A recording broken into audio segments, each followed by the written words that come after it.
पूज्य जिन धर्म प्रभाविका आर्यका 105 श्री सृष्टि भूषण माता जी की पावन प्रेरणा एवं आशीर्वाद से संचालित चतुर्विद संघ की सेवा में सदैव तत्पर सृष्टि मंगलम फाउंडेशन श्री सम्मेद शिखर जी।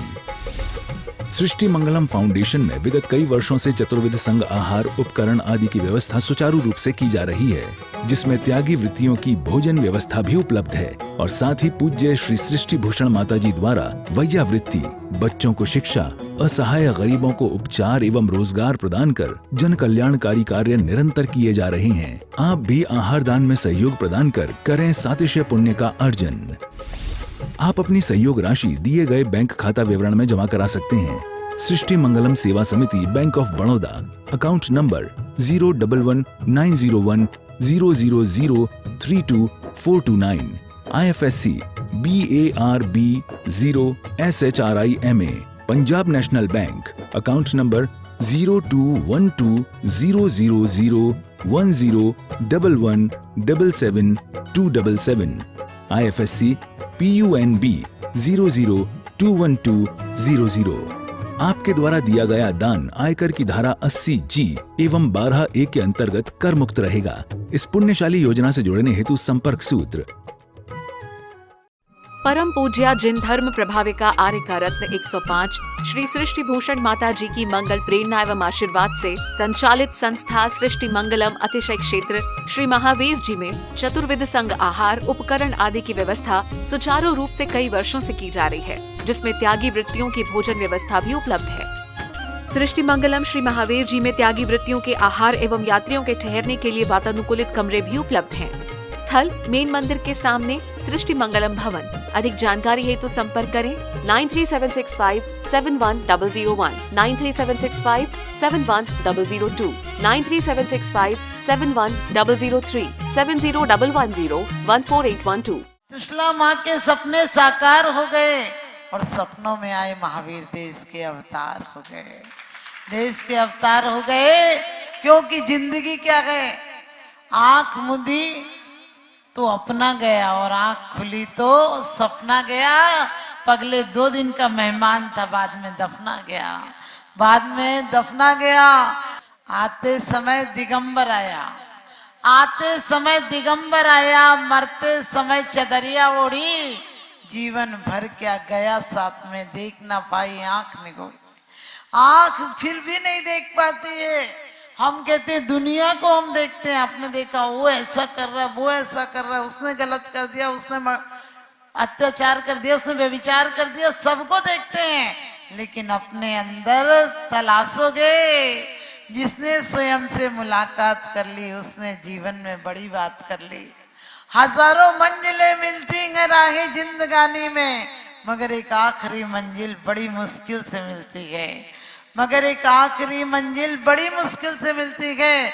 अभी आप लोग बहुत अच्छी बात पढ़ रहे थे कि ऐसा चंदन हो जिसको कि ऐसे भावों से लाया हो, मन को पागने वाला हो, ऐसा व्यंजन हो, ऐसे सट रस फल हो और उनको भी उत्तम भाव रूपी रस में डुबो कर लाया हूं।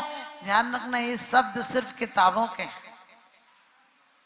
और किताबों की पढ़ाई से न प्यास बुझती है और न भूख मिटती है।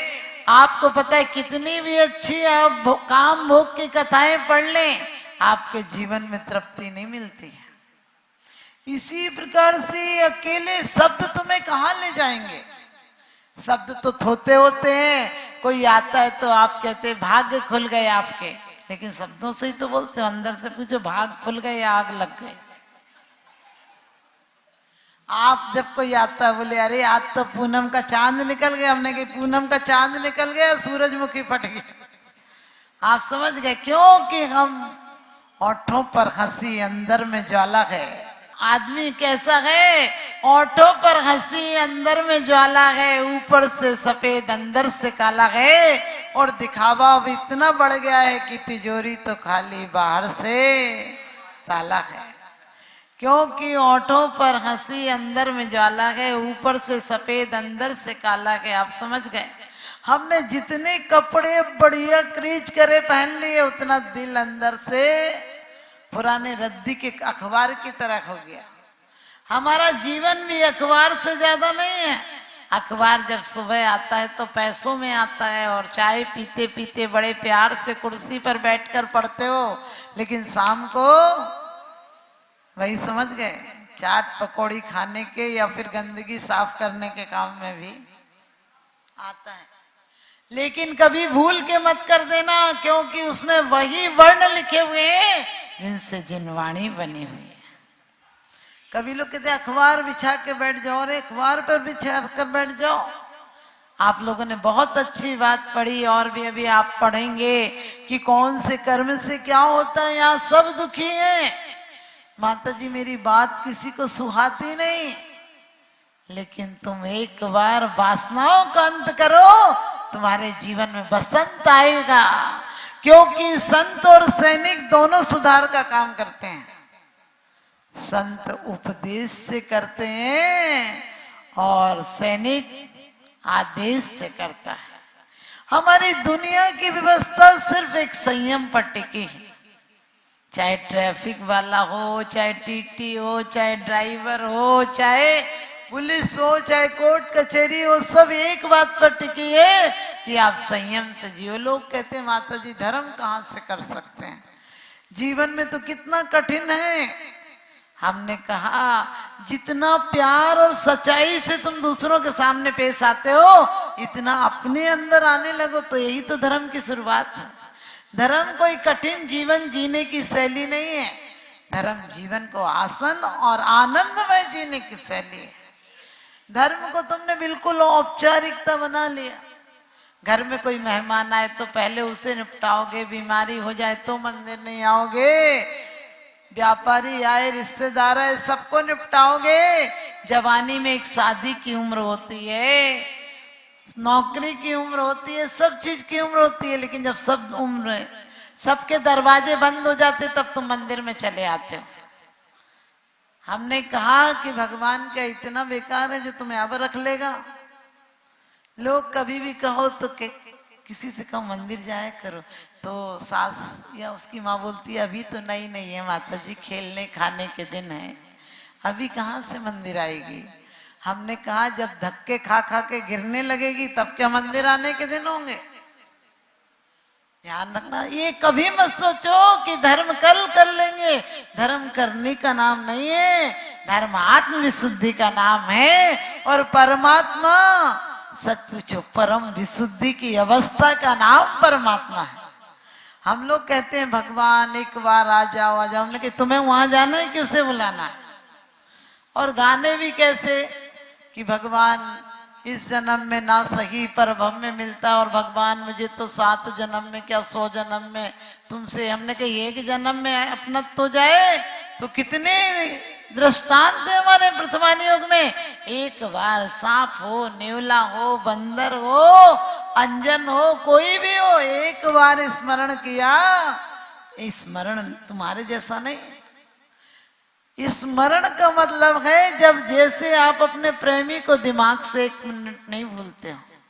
शादी के पहले लड़की परिवार का ख्याल रखती है, लेकिन शादी के बाद पहली बार भी यदि वो पीहर आई है अपनी ससुराल से, सच बताना बरसात यहाँ होती है और उसे चिंता कहाँ की होती है, अपने घर की होती है। क्योंकि नजर को बदलिए नजारे बदल जाएंगे, सोच को बदलिए सितारे बदल जाएंगे।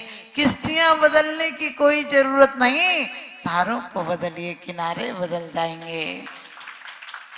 धारों को बदलिए किनारे बदल जाएंगे। रंग को बदलकर तस्वीर बदल देते हैं लोग, रंग को बदलकर तस्वीर बदल देते हैं लोग, कमान से निकला हुआ तीर बदल देते हैं लोग। आप तो अपने ख्यालात बदलो, बदलने वाले तो तदबीर से तकदीर बदल देते हैं लोग, बदलने वाले तो तदबीर से तकदीर बदल देते हैं लोग। आप कभी ये सोच कर मत आओ कि कुछ पुण्य के लिए मंदिर आ रहे हैं। अरे आत्मा पुण्य से अभिभूत हो जाए तो पुण्य में 100 में से 100 नंबर आएंगे, तो पुण्य फला अरिहंता, ऐसा पद पाओ कि दोबारा यहाँ नहीं आना पड़े। अभी तो हमारा जन्म भी दुख का कारण है, मौत भी दुख का कारण है। सोच कर देखना, जिसका जन्म दुख का कारण रहा हो उसकी मौत कैसे अच्छी हो सकती है। लेकिन कोई बात नहीं, कृष्ण कैद में पैदा हुए थे लेकिन कैद में मरना नहीं। हम सब, आप सब राग में पैदा हुए, राग में पैदा हुए, ये मजबूरी थी हमारी, लेकिन त्याग में जाएंगे पुरुषार्थ होगा हमारा। तुम अकेले छोड़ने के नाम पर क्या छोड़ते हो? यदि कुछ छोड़ भी देते तो इतना बड़ा अहंकार खड़ा कर लेते हो सामने वाले को नीचा दिखाने के लिए। अरे आज तक उससे पूछो, एक आसन भी किया है? मैं हूं कि 10 साल से उपास कर रहे हैं। ये तुम्हारे व्रत विनय विनम्रता के कारण बनना चाहिए, अहंकार के कारण बन गए। क्योंकि जो दिया सलाई मंदिर के दीपक जला सकती थी, उसने घर को जला दिया। आप कभी मत सोचना आपने बहुत बड़ा तीर मार लिया। यदि तुम्हारे दान भी हो रहा है तो ये सोचकर मत देना कि मेरा, मुझे तो बड़ा दुख होता है। कभी कभी लोग दान देंगे और सीढ़ियों पे अपना नाम लिखवा लेंगे। हमने कहा इतना अपमान भी क्यों बर्दाश्त कर रहे हो दान देकर, कि लोगों के पैरों से ठोकरें खा रहा है। बोले नाम होना चाहिए। हमने कहा या तो नाम होना चाहिए, बल्कि सच्चाई तो ये काम ऐसा होना चाहिए कि जिससे नाम हो जाए। नाम उचारत सुख लगे, दर्शन सो अग जाए, पूजत पावे देव पद ऐसे हैं जिनरा। भगवान का तो नाम भी ऐसा है। आप भक्तामर में पढ़ते हैं कि आस्था पूर्वक नाम तो बहुत बड़ी बात है, लेकिन आपकी कथा भी कर ली जाए तो विभव भवांतरों के नाम पापों को दूर कर देती है। सखी अंजना चंदी ना दुख जेते, गए भाग्य सारे जरा नाम लेते। सोचना, सही अंजना चंदना दुख जेते, गए भाग्य सारे जरा नाम लेते। लेकिन हमारे दुख क्यों नहीं दूर होते? कभी विचार किया? कभी विचार करना कि हमारे दुख क्यों दूर नहीं होते? तुम लेते हो और जल में जरा मृत्यु विनाशाय, जन्म भी जरा भी और मृत्यु भी तीनों नष्ट हो जाए, और इसका थोड़ा सा लुटिया का पानी एक बूंद छिड़का और बोले जन्म जरा मृत्यु विनाशाय जलम नरपाम।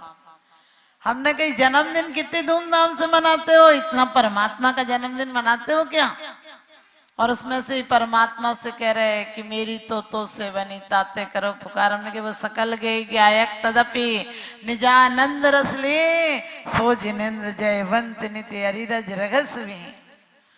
ध्यान रखना, वो निज में आनंद में लीन है। सबके ज्ञाता होने के बाद भी तुम्हें अपनी एक आंख से दूसरी आंख नहीं दिखती है और दुनिया को देखने का दावा करते हो। अरे दूसरों को देखने की जगह खुद को देखो। और वरना एक आदमी बोला माता जी भगवान से मैं कहता हूँ कपड़े की दुकान खुलवा दो। मैंने कहा फटे कपड़े क्यों पहना है? बोले आपको पता नहीं। हमने कहा बता, सबको मैं बताऊंगी कि फाड़ कर धोती पहना करो। बोले भगवान से जब मैं कहूँगा और फटी धोती होगी उससे दिखेगी फटी तो कपड़े की दुकान खुलवा देगा। मैं भगवान से कहूँगा कि मुझ गरीब की विनती सुन लीजिए भगवान। हमने कहा जो पहने वो भी उतरवा लेगा। परमात्मा के दरबार में एक महिला आई, बोली माता जी मेरा बच्चा बीमार रहता है। तो मैंने कहा कुछ चढ़ाया उड़ाया था कि नहीं मंदिर में? बोली हाँ चढ़ाया था। हमने कहा क्या चढ़ाया था? बोली 10 रुपये का नारियल। आप समझ गए? हमने कहा बस 10 रुपये ही जैसा बेटा है। आप इतना फोका सड़ा नारियल चढ़ाओगे तो वैसे ही तो बच्चा होगा। लेकिन मैं ये नहीं कहती कि ये नारियल से तुम्हारा बच्चा अच्छा होगा। क्योंकि एक बार एक व्यक्ति बहुत कंजूस था, उसको लोग कहते थे कि कम से कम दान धर्म किया कर। बोला नहीं मेरे से नहीं होता, अभी इतना है कहाँ। आप लोग भी ऐसे कहते हैं अभी है कहाँ, होगा तब देंगे। हमने कहा तुम ही नहीं होगे, धन दौलत तो सब होगी लेकिन तुम नहीं रहोगे कुछ दिन बाद। इसलिए उसने भी ऐसे ही किया। अब एक दिन लोगों ने कहा अरे तेरी माँ मर गई अब तो कुछ दान कर दे। बोला दान क्या करूं, मैं तो गंगा जी में डुबकी लगा लेता हूँ, तो माँ के लिए जल दान कर दूंगा। अब गंगा में जल दान क्या करोगे? तो जल तो वहीं गया है, क्या दान करोगे तुम? तो वो लेकर डुबकी लगाया, लेकिन उसकी अंटी में 1 का सिक्का था, वो गिर गया। अब उसने इतनी बार डुबकी लगाई कि लोग कहने लगे अरे तू गंगा में कितनी बार 1000 बार डुबकी लगाएगा क्या? तो बोला कि नहीं डुबकी तो क्या है, मेरे 1 रुपया गिर गया, मैं उसको ढूंढ रहा हूं। लोगों ने कहा अरे गिर गया तो गिर जाने दे। बोले चलो इतना माँ के नाम से दान किया, मिल ही नहीं रहता तो दान कर दिया। तो उसके बाद फिर लोगों ने कहा कम से कम 1 नारियल तो दान कर दे। वो गया नारियल वाले पे दुकान पे, कहने लगा 1 नारियल दे दो। नारियल वाले का निकाल 10 रुपये। बोले 10 रुपये तो नहीं है, 5 में दे दो। उन्होंने कहा होलसेल वाले पे चला जा। तो वहां गया, बोले 5 रुपये में दे रहा था। बोले 1 रुपये में दे दो। बोले फिर बगीचे में चला जा। बगीचे वाले से बोला इतनी दूर से आए हो, फ्री में ही दे दो। वो बोला फ्री चाहिए, ये तो नारियल के पेड़ पर चढ़ जाओ और निकालना ले आ। आपको पता है नारियल के पेड़ पे चढ़ना आसान, उतरना बड़ा मुश्किल है। अब चढ़ तो गया, जैसे ही चढ़ाओ नारियल हाथ में लिया कि वैसे उसके पैर फिसल गए। पैर है ना छूट गए जहां पर थमे थे। अब वो चिल्लाया कि भाई कोई आ जाओ बचा लो। तो एक हाथी वाला निकला। बोले क्या देगा? तो बोले कि 10 रुपया। बोले 10 रुपये में तू लटक के ही मर जा, कौन बचाएगा तुझे 10 रुपये में? बोले 500 रुपया देता हो तो बात कर। अब मरता क्या ना करता आप लोगों को पता है। तो उसने कहा 500 रुपया दे दूंगा। अब 500 रुपये में जैसे ही वो हुआ तो अचानक हाथी सरक गया नीचे से। अब एक की जगह कितने लटक गए 2। अब वो दोनों चिल्ला रहे, इतने में घोड़ा वाला आया। तो घोड़े वाले ने कहा क्या दोगे? तो वो भी कहने लगा 500। कहने लगा 1000 देते हो तो बात करो, नहीं तो मैं तो अपने आगे जा रहा। उन दोनों ने कहा ठीक 1000 दे देंगे। तो जैसे ही घोड़े वाले ने पैर पकड़ा तो घोड़ा भी आगे चला गया। अब एक की जगह 3 लटक गए। ऊपर वाले का दिमाग चला। बोले ये बताओ भाई, मेरे से तो 3-3 लोगों का वजन नहीं सहन हो रहा है, अब बताओ तुम लोग हमें क्या दोगे? नहीं तो मैं तो हाथ छोड़ रहा हूँ। दोनों ने कहा 1000 रुपये। बोले 1000 तो पहले थी, अब कितना टाइम बढ़ हो गया, अब तो कीमत बढ़ाओ कुछ। उन्होंने कहा कितने बोल, तू क्या लेगा? बोले 2-2 हजार रुपये तुम दोनों देना। बोले ठीक है दे देंगे, लेकिन हाथ नहीं छोड़ना। उसके मन में आया क्या कीमत है, क्या फायदा हुआ है, 1 नारियल फ्री में और 4000 रुपये और मिल रहा है। उसका मन करा ताली तो बजा ही लूं।